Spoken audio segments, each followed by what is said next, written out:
नमस्कार बंधू भगिनींनो, आपल्या सगळ्यांचे सहर्ष स्वागत आहे स्वास्तिकम या माझ्या चॅनलवर। आज मी आपल्यासाठी भगवद्गीता जशी आहे तशी या पुस्तकातील पुढील विवरण घेऊन आलेली आहे, तरी आपण सगळ्यांनी श्रवण करावं।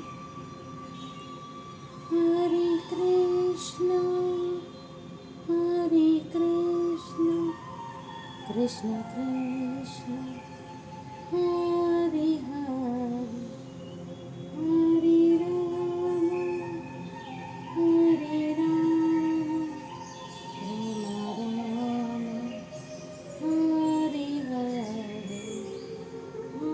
हरे राम राम राम हरे हरे हरे कृष्ण कृष्ण कृष्ण हरे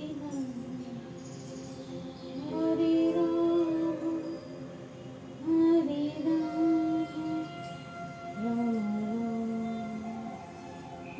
हरे हरे। नैवेद्य पुष्पं समर्पयामि। श्री गणेशाय नमः। हरे कृष्ण कृष्ण कृष्ण हरे हरे हरे राम राम राम हरे हरे।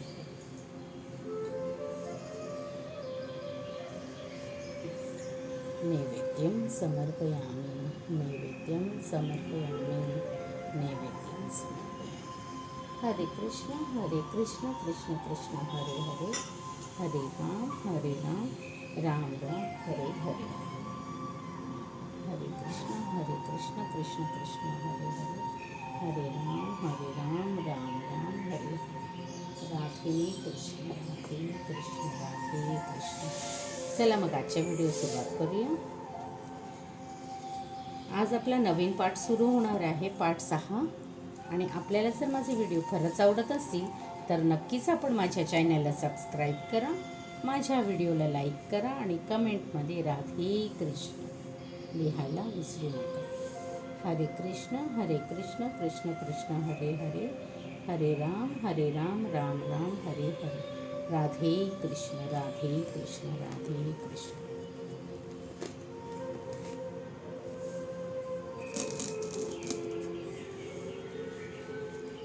अध्याय 6 ध्यानयोग। श्री भगवान उवाच अनाश्रितः कर्मफलं कार्यकर्म करोति यः स संन्यासी च योगी च न निरग्निर चाक्रियः।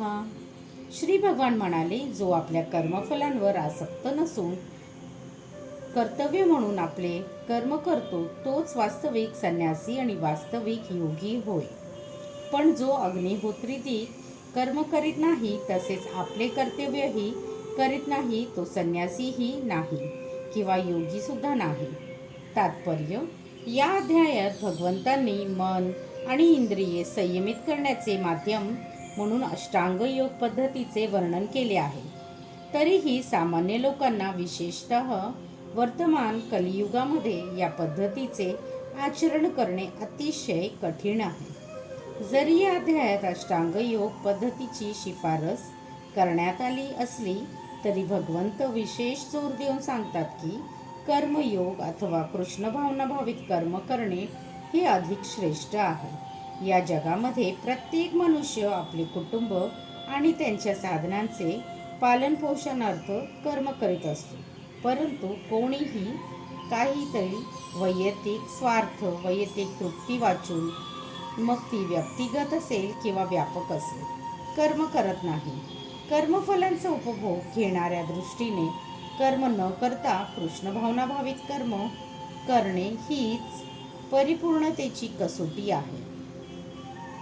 कृष्ण भावनायुक्त कर्म करणे हे प्रत्येक जीवाचे कर्तव्य आहे, कारण सर्व जीव स्वरूपात भगवंतांचे अंश आहेत। शरीराचे अवयव संपूर्ण शरीराच्या संतुष्टी प्रित्यर्थे कार्य करीत असतात। शरीराचे अवयव स्वतृप्तीकरिता कार्य करीत नसून संपूर्ण शरीराच्या संतुष्टी प्रित्यर्थे कार्य करतात। त्याचप्रमाणे जो जीव वैयक्तिक संतोषणार्थ कर्म न करता परमसत्याचा संतोषार्थ कर्म करतो तो परिपूर्ण असा संन्यासी किंवा योगी आहे। संन्याशांना कधी कधी वाटते की ते सर्व भौतिक कर्तव्यातून मुक्त झाले आहेत आणि म्हणून ते अग्निहोत्र यज्ञ करण्याचे थांबवितात.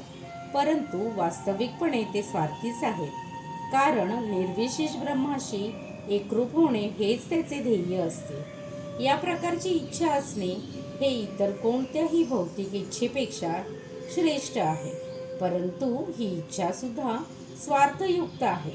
त्याचप्रमाणे सर्व भौतिक क्रियांना विराम देऊन अर्धोन्मिलित नेत्रांनी योग पद्धतीचे आचरण करणाऱ्या योग्याला वैयक्तिक तृप्तीचा थोडीफार इच्छा असतेच. पण कृष्ण भावनाभावित कर्म करणारा मनुष्य स्वार्थाशिवाय परमसत्याच्या संतोषणार्थ कर्म करतो. कृष्ण भावनाभावित मनुष्याला वैयक्तिक संतुष्टीचे मुळीच इच्छा नसते. श्रीकृष्णांना संतुष्ट करणे हीच त्याची यशाची व्याख्या असते आणि म्हणून तो परिपूर्ण संन्यासी किंवा परिपूर्ण योगी असतो. त्याचे परमोच्च प्रतीक असणारे श्री चैतन्य महाप्रभू पुढील प्रमाणे प्रार्थना करतात.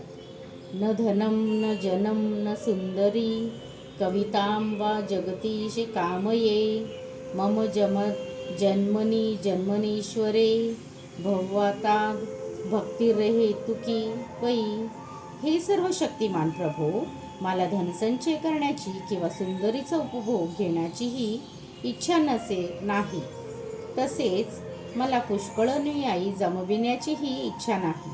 माझी एकच इच्छा आहे की जन्मजन्मांतर माझ्यावर तुमची अहेतुकी भक्तिपूर्ण सेवेची कृपा व्हावी. यम संन्यासमिति प्राहुर्योगम तम विधिं पांडव न ह्यस्त्र्य संतप्लो योगी भवती कश्चन. हे पांडुपुत्रा, ज्याला संन्यास म्हणतात तोच योग किंवा ब्रह्माशी युक्त होणे होय. कारण जोपर्यंत मनुष्य इंद्रिय तृप्तीच्या इच्छेचा त्याग करत नाही तोपर्यंत तो योगी होऊच शकत नाही. तात्पर्य: वास्तविक संन्यास योग किंवा भक्ती म्हणजे मनुष्याने जीवात्मा म्हणून आपली स्वरूप स्थिती जाणून आणि त्याप्रमाणे कार्य करणे होय. जीवाला आपले स्वतंत्र अस्तित्व नसते. जीव म्हणजे भगवंतांनी तटस्थ शक्ती आहे. जेव्हा तो भौतिक शक्तीद्वारे वश होतो तेव्हा तो बद्ध होतो आणि जेव्हा तो कृष्ण भावनाभावित होतो किंवा त्याला आध्यात्मिक शक्तीची जाणीव होते तेव्हा तो आपले वास्तविक आणि स्वाभाविक स्वरूपस्थितीमध्ये स्थित होतो. म्हणून मनुष्य जेव्हा परिपूर्ण ज्ञानाने युक्त होतो तेव्हा तो सर्व प्रकारची इंद्रिय तृप्ती किंवा इंद्रिय तृप्ती करविणाऱ्या कर्मांना थांबवितो. याचाच अभ्यास भौतिक आसक्ती रोखणारे योगीजन करतात. परंतु कृष्ण भावनाभावित व्यक्तीसाठी श्रीकृष्णाच्या सेवेव्यतिरिक्त इतर कोठेही आपल्या इंद्रियांना युक्त करण्याची शक्यता नसते. म्हणून ती एकाच वेळी संन्यासी आणि योगी असते. ज्ञान आणि योग पद्धतीमध्ये सांगितल्याप्रमाणे ज्ञानप्राप्ती आणि इंद्रिय संयमित करण्याचा हेतू हा कृष्ण भावनेमध्ये आपोआपच साध्य होतो. जर मनुष्य स्वार्थ वृत्तीने प्रेरित झालेल्या कर्मांचा त्याग करण्यामध्ये समर्थ नसेल तर ज्ञान आणि योगापासून काहीच लाभ होत नाही. जीवाचे वास्तविक ध्येय म्हणजे सर्व स्वार्थ तृप्त्यर्थ कर्माचा त्याग करणे आणि भगवत संतुष्टी प्रीत्यर्थे कर्म करण्यास तयार होणे हे आहे. कृष्ण भावनाभावित मनुष्याला स्वतः आनंदाचा उपभोग घेण्याची मुळीच इच्छा नसते. तो सतत भगवंतांच्या आनंदाप्रीत्यर्थे कर्म करण्यात संलग्न असतो. म्हणून ज्या मनुष्याला भगवंतांची मुळीच ज्ञान नसते तो निश्चित स्वार्थरत असतो, कारण कोणीही निष्क्रिय राहूच शकत नाही. कृष्ण भावनेच्या आचरणाद्वारे सर्व हेतू पूर्णपणे साध्य होतात. वृक्षो मुनिर्योग कर्म कारण मुच्यते योगाम रूढस्य तस्वै शमः कारणमुच्यते. जो अष्टांग योगामध्ये नवसाधक आहे त्याच्यासाठी कर्म हे साधन असल्याचे म्हटले जाते आणि ज्याने पूर्वीच योग साध्य केला आहे त्यासाठी सर्व भौतिक क्रियांचे शमन हे साधन असल्याचे म्हटले जाते. तात्पर्य: भगवंतांशी युक्त होण्याच्या पद्धतीलाच योग म्हटले जाते. या योगाची तुलना एखाद्या शिडीशी करता येईल. याद्वारे सर्वोच्च आध्यात्मिक साक्षात्कार होतो. या शिडीचा प्रारंभ जीवाच्या अत्यंत कनिष्ठ भौतिक अवस्थेपासून होतो आणि विशुद्ध आध्यात्मिक जीवनाचे परिपूर्ण आत्मसाक्षात्कारप्रत त्या उन्नत अवस्थाची उन्नती होते. विविध उन्नत अवस्थांनुसार शिडीच्या विविध भागांना विविध नावाद्वारे जाणले जाते, परंतु एकंदरीत संपूर्ण शिडीला योग म्हटले जाते आणि याचे ज्ञानयोग, ध्यानयोग आणि भक्तियोग असे 3 विभाग करता येतात. शिडीच्या प्रारंभिक भागाला योगारूढ अवस्था म्हटली जाते आणि सर्वोच्च भागाला योगारूढ म्हटले जाते.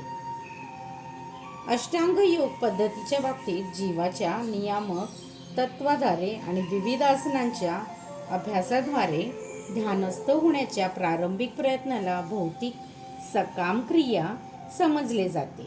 या सर्व क्रियांद्वारे इंद्रिये संयमित करण्याची परिपूर्ण मानसिक संतुलनाची प्राप्ती करण्यास मदत होते. मनुष्य जेव्हा ध्यानाच्या अभ्यासात प्रवीण होतो तेव्हा तो विचलित करणाऱ्या सर्व मानसिक क्रियांचे शमन करतो. तथापि कृष्ण भावनाभावित मनुष्य हा प्रारंभापासूनच ध्यानाच्या स्तरावर स्थित असतो, कारण तो श्रीकृष्णांच्या निरंतर स्मरण करीत असतो आणि श्रीकृष्णांच्या सेवेमध्ये निरंतर युक्त असल्यामुळे त्याने सर्व भौतिक क्रियांचे शमन केलेले असते. यदा हि नैन्द्रियांथेषु न कर्म स्वप्नोषजते सर्व संकल्प संन्यासी योगारूढ सदोच्यते. जेव्हा मनुष्य सर्व प्रकारच्या भौतिक इच्छांचा त्याग करतो, तसेच इंद्रिय तृप्त्यर्थे कर्मामध्ये आणि सकाम कर्मामध्येही प्रवृत्त होत नाही, तेव्हा तो योगारूढ झाल्याचे म्हटले जाते. तात्पर्य: जेव्हा मनुष्य भगवंतांच्या दिव्य प्रेममयी सेवेमध्ये पूर्णपणे युक्त होतो तेव्हा तो स्वतःही तृप्त होतो आणि याप्रमाणे तो इंद्रिय तृप्ती किंवा सकाम कर्मांमध्ये संलग्न होत नाही. अन्यथा कर्म केल्यापासून राहूच शकत नसल्यामुळे त्याला इंद्रिय तृप्तीमध्ये रत व्हावेच लागते. कृष्ण भावनांशिवाय तो सतत स्वकेंद्रित किंवा व्यापक स्वार्थ कर्माच्या शोधात असतो. परंतु कृष्ण भावनाभावित मनुष्य हा श्रीकृष्णांच्या संतुष्टीकरिता सर्व काही करू शकतो आणि त्यायोगे तो इंद्रिय तृप्तीपासून पूर्णपणे अनासक्त राहू शकतो. ज्या मनुष्याला या गोष्टीचा साक्षात्कार झालेला नाही त्याला योगरूपी सोपानाच्या सर्वोच्च स्तराप्रत उन्नत होण्यापूर्वी भौतिक इच्छातून मुक्त होण्यासाठी यंत्रवस्त प्रयास करावे लागतात. उद्धरेदात्मनात्मा नम साधयते आत्मेव ह्यात्मनो बंधुरात्मेव रिपुरात्मनः. मनुष्याने आपल्या मनाद्वारे स्वतःची अधोगती होऊ न देता स्वतःचा उद्धार केला पाहिजे. मन हे बद्धजीवांचा मित्र तसेच शत्रूही आहे. तात्पर्य: विविध परिस्थितीनुसार आत्मा शब्दाचा अर्थ शरीर, मन व आत्मा असाही होतो. योग पद्धतीमध्ये विशेष करून बद्धजीव आणि मन हे महत्त्वपूर्ण असतात. योगाभ्यासाच्या केंद्रबिंदू हा मन असल्यामुळे या ठिकाणी आत्मा हा शब्द मनाचा निर्देश करतो. योग पद्धतीचा हेतू हा मन संयमित करणे आणि इंद्रियाविषयावरील आसक्तीपासून मन काढून घेणे हा आहे. या ठिकाणी निष्कून सांगण्यात आले आहे की मनाला अशा प्रकारे प्रशिक्षित केले पाहिजे की जेणेकरून ते बद्धजीवाचा अज्ञानाच्या दलदलीतून उद्धार करू शकेल. भौतिक जीवनात मनुष्य मन आणि इंद्रियांच्या अधीन होतो. वस्तुतः मनामुळेच विशुद्ध जीव भौतिक अस्तित्वात गुरफटून जातो. मनाचा मिथ्याहंकाराशी संबंध येतो आणि हा मिथ्याहंकारच भौतिक प्रकृतीवर प्रभुत्व गाजविण्याची इच्छा करतो. म्हणून मनाला अशा प्रकारे प्रशिक्षित केले पाहिजे की जेणेकरून ते भौतिक प्रकृतीच्या झगमगाटाने आकर्षित होणार नाही आणि या प्रकारे बद्ध जीवांचे रक्षण होऊ शकेल. इंद्रिय विषयांद्वारे आकर्षित होऊन मनुष्याने स्वतःची अधोगती होऊ देऊ नये.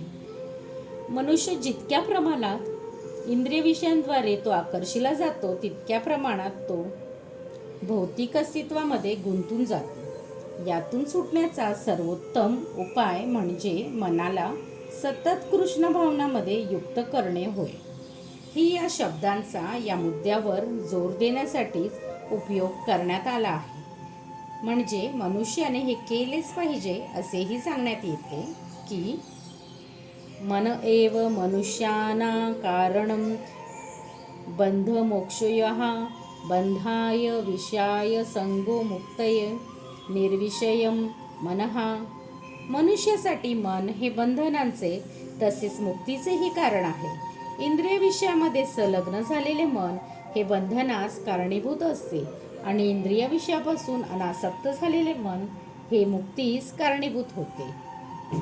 म्हणून जे मन निरंतर कृष्ण भावनेमध्ये संलग्न असते ते परममुक्तीस कारणीभूत असते.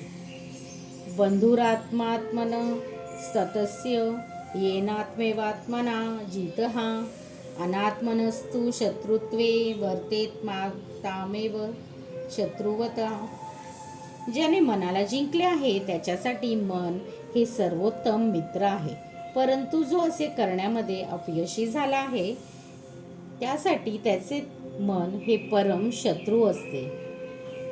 तात्पर्य: मनाला संयमित करणे हा अष्टांग योगाच्या अभ्यासाचा उद्देश असतो, ज्यामुळे मानवी जीवाची ध्येय प्राप्ती करण्यासाठी मन हे मित्र होऊ शकेल. जोपर्यंत मन संयमित होत नाही तोपर्यंत योग म्हणजे केवळ काल्पव्य आहे.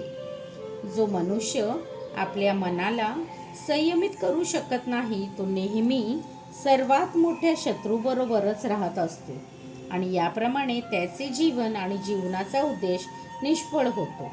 वरिष्ठांच्या आज्ञाचे पालन करणे ही जीवाची स्वरूपस्थिती आहे. जोपर्यंत मनुष्याने मन अविजित शत्रू राहते तोपर्यंत त्याला काम, क्रोध, लोभ, मोह इत्यादींचा आदेशाचे पालन करावे लागते. परंतु मन जेव्हा जिंकले जाते तेव्हा मनुष्य स्वेच्छेने परमात्मा रूपाने प्रत्येकाच्या हृदयामध्ये स्थित असणाऱ्या पुरुषोत्तम श्री भगवान यांच्या आज्ञाचे पालन करण्याचे मान्य करतो. वास्तविक योगाभ्यास म्हणजे हृदयस्थ परमात्म्याशी संबंध प्रस्थापित करणे आणि त्यानंतर त्याच्या आज्ञेचे पालन करणे होय. ज्याने कृष्ण भावनेचा प्रत्यक्षपणे स्वीकार केला आहे त्याच्या बाबतीत भगवंतांच्या आज्ञांना शरण जाणे आपोआपच सिद्ध होते. जितात्मनः प्रशांतस्य परमात्मा समाहितः शीतोष्ण सुखदुःखेषु तथा मानयोः. ज्याने मन जिंकले आहे त्याला परमात्मा प्राप्त झालेला असतो, त्याने शांती प्राप्त केलेली असते. अशा मनुष्याची सुख आणि दुःख, शीत आणि उष्ण, मान आणि अपमान सर्व काही सारखेच असते.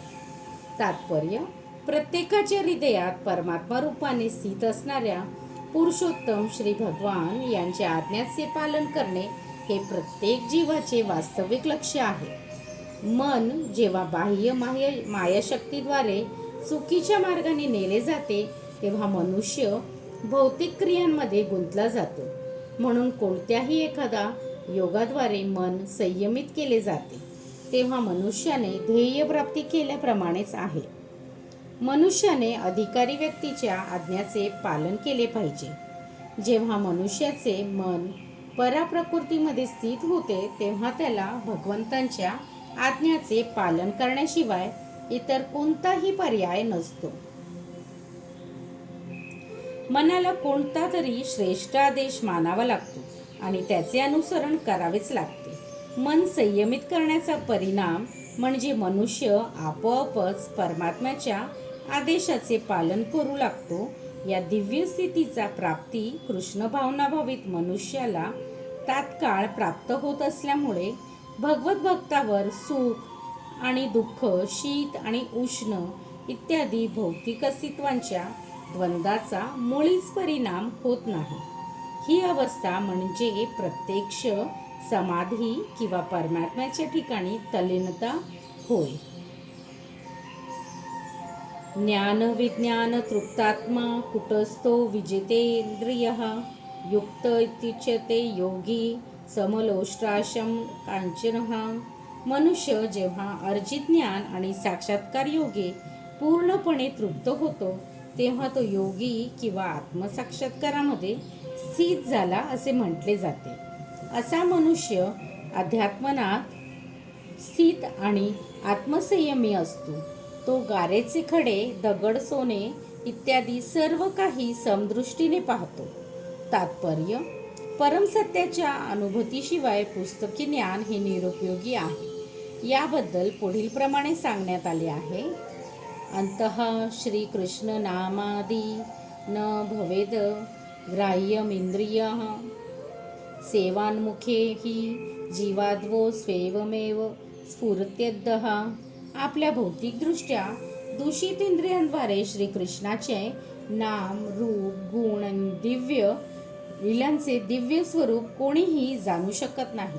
केवळ दिव्य भगवत सेवेद्वारे मनुष्य जेव्हा आध्यात्मिकदृष्ट्या परिपक्व होतो तेव्हा त्याला भगवंतांच्या दिव्य नाम, रूप, गुण आणि लीला प्रकट होतात. भगवद्गीता म्हणजे कृष्ण भावनेचे विज्ञान आहे. केवळ सांसारिक पांडित्याद्वारे कोणीही कृष्ण भावनाभावित होऊ शकत नाही. शुद्ध भावनायुक्त व्यक्तीचा सत्संग होण्याइतपत मनुष्याला भाग्यवान असावे लागते. श्रीकृष्णाच्या कृपेमुळे कृष्ण भावनाभावित मनुष्याला साक्षात्कारी ज्ञान असते, कारण तो विशुद्ध भक्तिपूर्ण सेवेत तृप्त झालेला असतो. साक्षात्कारी किंवा अनुभूत ज्ञानाद्वारे परिपूर्णतेला प्राप्त होतो. दिव्य ज्ञानाच्या आधारे मनुष्य आपल्या श्रद्धेमध्ये दृढ राहू शकतो, परंतु केवळ पुस्तकी ज्ञानाने तो सहजपणे मोहित होऊ शकतो आणि वरकरणी विरोधाभासामुळे गोंधळून जाऊ शकतो. आत्मसाक्षात्कारी जीव हा वास्तविकपणे आत्मसंयमी असतो, कारण तो श्रीकृष्णांना शरण गेलेला असतो. तो दिव्य असतो, कारण त्याला सांसारिक पांडित्याशी मुळीच कर्तव्य नसते. सांसारिक विद्वता आणि मानसिक तर्कवाद जरी इतरांना सोन्याप्रमाणे भासत असले तरी त्याच्या लेखी मात्र त्यांना खडे किंवा दगडापेक्षा अधिक मूल्य नसते. श्रीकृष्ण पर्णमस्तु. शुभम भवतु. शुभम भवतु. शुभम भवतु. हरे कृष्ण कृष्ण कृष्ण हरे हरे, हरे राम राम राम हरे हरे. राधे कृष्ण राधे कृष्ण राधे कृष्ण राधे कृष्ण राधे कृष्ण राधे कृष्ण. श्रीकृष्ण पर्णमस्तु. शुभम भवतु. शुभम भवतु. शुभम भवतु. हरे कृष्ण कृष्ण कृष्ण हरे हरे, हरे राम राम राम हरे हरे. राधे कृष्ण राधे कृष्ण राधे कृष्ण राधे कृष्ण राधे कृष्ण राधे कृष्ण राधे कृष्ण.